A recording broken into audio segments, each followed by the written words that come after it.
राष्ट्र सह्याद्री, आवाज जनतेचा, प्रयत्न जनहिताचा। शेवगाव शहरातील इंदिरानगर परिसरातील अल्पवयीन मुलीच्या मृत्यूच्या घटनेनंतर शिवसेना जिल्हाप्रमुख बाबूशेठ टायरवाले यांनी संबंधित कुटुंबियांची भेट घेऊन त्यांचे सांत्वन केले असल्याची माहिती शिवसेनेच्या प्रसिद्धी पत्रकात देण्यात आली आहे। प्रसिद्धी पत्रकानुसार या प्रकरणात पोलिसांनी एका सोहेल राजू शेख यास अटक केली असून घटनेचा तपास सुरू आहे।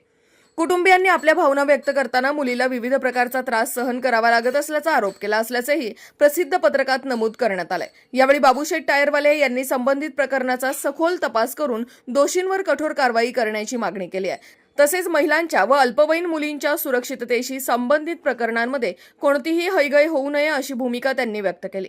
पोक्सो अंतर्गतची मागणी केली आहे। या प्रसंगी शिवसेनेचे उपजिल्हाप्रमुख दिलीप भागवत, शहर प्रमुख मनोज राऊत, ज्येष्ठ नेते एकनाथ कुसळकर, नगरसेवक रोहित काथवटे, तालुका संघटक अजिनाथ सुडके यांच्यासह शिवसेनेचे पदाधिकारी व कार्यकर्ते उपस्थित होते असे प्रसिद्धी पत्रकात म्हटले आहे।